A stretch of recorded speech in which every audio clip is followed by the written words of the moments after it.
పర్యావరణ పరిరక్షణ దృష్టిలో పెట్టుకుని వినాయక చవితి వేడుకలు జరుపుకుంటున్నారు. ప్లాస్టర్ ఆఫ్ ప్యారిస్ చెందిన వినాయకుల విగ్రహాలను ప్రాముఖ్యత ఇవ్వకుండా మట్టితో రూపొందించిన వినాయక ప్రతిమల పట్ల భక్తులు ఎక్కువగా ఆదరణ చూపుతున్నారు. ప్లాస్టర్ ఆఫ్ ప్యారిస్తో తయారు చేసిన విగ్రహాలతో పర్యావరణానికి హాని కలుగుతుందని, ముఖ్యంగా చెరువులు కలుషితమై అందులో జీవరాశికి జీవించేందుకు అవరోధంగా మారుతుందని అంటున్నారు. మట్టి విగ్రహాలు అయితే నీళ్లలో కరిగిపోతాయి, ఎలాంటి హాని ఉండదని ఆ విగ్రహాలను పెట్టి పూజిస్తున్నామంటున్న భక్తులతో మా వరంగల్ ప్రతినిధి నరేందర్ ఫేస్ టు ఫేస్. పర్యావరణ పరిరక్షణే ధ్యేయంగా ఇవాళ గణేష్ ప్రతిమల్ని మట్టితో తయారు చేసిన వాటిని ఎక్కువగా కొనుగోలు చేస్తున్నారు. ముఖ్యంగా వరంగల్ నగరం లోపల ఆ తయారీ కూడా మట్టి విగ్రహాలని ఎక్కువగా ప్రియారిటీ ఇస్తున్నారు. ఎందుకు ఆ భక్తులను అడిగి తెలుసుకుందాం. చెప్పండి, మీరు ప్లాస్టర్ ఆఫ్ ప్యారిస్తో విగ్రహాలు తయారు చేస్తున్నారు, మట్టితో తయారు చేస్తున్నారు, వేటికి ప్రియారిటీ ఇస్తున్నారు? మూలంగా పొల్యూషన్ ఎక్కువ పెరుగుతుంది, తర్వాత అలర్జీస్ పెరుగుతాయి, పిల్లలకు ఆరోగ్యకరమైనటువంటి సమస్యలు వస్తాయి. కాబట్టి మేము ఎప్పుడు కూడా పర్యావరణ హితమైనటువంటి మట్టి విగ్రహాలనే మేము ప్రిఫర్ చేస్తున్నాం. ఒక 10 ఏళ్ళుగా మా కాలనీలో కూడా పర్యావరణం సంబంధించినటువంటి మట్టి విగ్రహాలనే ప్రిఫర్ చేస్తూ వస్తున్నాం. చెప్పండి, మీరు ఎలాంటి విగ్రహాలు కొంటున్నారు? మరి ఇప్పుడు 2 రకాల విగ్రహాలు అయితే నగరంలో కనిపెడుతూ ఉన్నాయి, ప్లాస్టర్ ఆఫ్ ప్యారిస్ అండ్ మట్టి విగ్రహాలు. దేనికి ప్రయారిటీ ఇస్తాం? మట్టి విగ్రహానికి ప్రయారిటీ ఇస్తాం. శ్రేష్టం అని చెప్పి కూడా మనకు మన ఆరోగ్యానికి కూడా మంచిది అని చెప్పి ఆ మట్టి విగ్రహానికి కొద్ది ఖర్చు ఎక్కువైనా కూడా మేము మట్టి విగ్రహాలనే తీసుకుంటున్నాం. మట్టి విగ్రహాలు ఏంటంటే వాటర్లో వేసినాక కూడా వాటర్ పొల్యూట్ కాకుండా ఉంటుంది, అందులో ఉన్న జీవరాశులకు కూడా ఇబ్బంది కలగకుండా మన వంతు అంటే మనం అంతా 100% అని నేను చెప్పలేను, కానీ మచ్ బెటర్ మనం ఎంతవరకు చేయగలుగుతాం అంతవరకు మన ప్రయత్నం చేద్దామని చెప్పేసి అందరికీ కూడా నేను చెప్పేది ఏంటంటే మట్టి విగ్రహాలనే పూజించండి, దానివల్ల అందరికీ బాగుంటుంది. ఏ విగ్రహం అయితే బెస్ట్ అంటారు?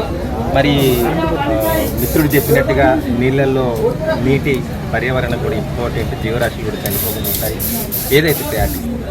ప్లాస్టర్ ఆఫ్ ప్యారిస్తో చేసిన విగ్రహాలు అయితే నిమజ్జనం చేసిన తర్వాత చెరువులో ఉన్నటువంటి మట్టి కూడా కలుషితం అయిపోతుంది. కాబట్టి మట్టి విగ్రహాలని మేము ప్రోత్సహిస్తాము. చాలా సంవత్సరాల నుంచి మేము మట్టి విగ్రహాలనే పట్టుకున్నాం.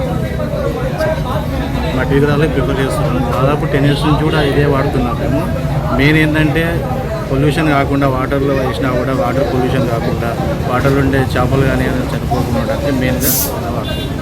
నేను చూసిన మొత్తానికి అయితే పర్యావరణ పరిరక్షణ ధ్యేయంగా ఇవాళ ముందుకెళ్తున్నామని చెప్పి చెప్తాను. రండి, చెప్పండి, ఏంటి మీరు దేనికి వచ్చారు ఇక్కడికి? ఏది కొనుగోలు చేస్తున్నారు, దేనికి ప్లాట్ ఇస్తున్నారు? మట్టి విగ్రహాలకి ఎందుకండి?